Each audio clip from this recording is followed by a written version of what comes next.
So I want to start with a basic definition of awakening. I'll probably do this most every group to ensure we're all on the same page in terms of definition. And again, there may be other definitions out there, but this is the one that I use. And this is how I evaluate when someone presents an experience, if it appears to me or if they're thinking or wondering whether it's awakening. It would have these three components. The first is a deep experience of absence of self, what traditionally might be called no self in Buddhism.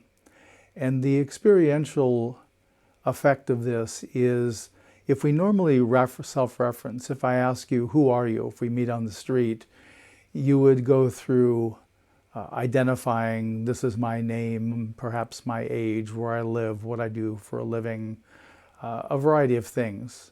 And with absence of self, when we self-reference, when we turn in, we can't find anything to answer that question.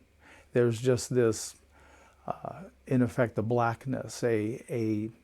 Some people don't have inner sight, but there's just a nothing. We don't have an answer. And initially, when we have these experiences, we feel unnerved by it, and we'll quickly assert who we take ourselves to be. Typically, the majority of people have a constant narration or fairly constant narration of their likes and dislikes as they move through life. I like this car, I don't like this store, I like that person, I don't like this person, and on and on. And part of that, the function of that, is it reifies the sense of self. I know who I am based upon my likes and dislikes, and also how people relate to us. So with the absence of self, we're not going to have that. We don't have that narration quiets down, and we have more silence, but also we don't have a sense of who we are. And as I mentioned, when this first happens, we quickly go to reasserting the self by the recognition of name and function, a lot of our doing, because we find in life, when we're little, most of the attention we get is based on our performance, the things we do that our caregivers or others approve of. You did a good job on that, then you feel seen. But on one level, we also find that we're being seen based on performance rather than on our inherent nature. And that's why we feel it's not quite satisfying. But the absence of self is an important component to awakening. The second component is seeing clearly that our true nature is our true identity. I use the term true nature to mean the qualities and functions of the absolute in our individual consciousness.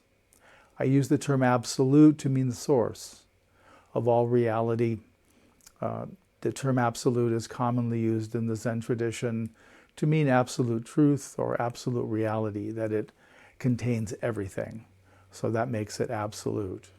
Rather than the world we live in would be a conditioned world, a world where there's birth and death. And in the absolute, it's unconditioned. There's no birth or death. The absolute has always existed and will always exist. Then the third component is a thoroughgoing unity experience, a love experience.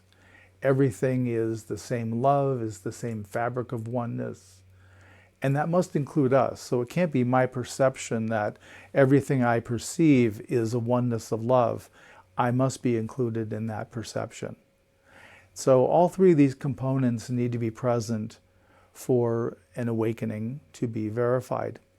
And I'll say also that for me, I also wait for the awakening, what's called Kenshō is the first awakening in the Zen tradition.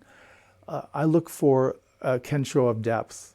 If it's something that's very brief, within a short span of time, meaning it lasts for a few minutes, a few hours, normally I won't confirm those, because there needs to be a big enough shift that there's a change, rather than I've had this really nice experience that's gone now.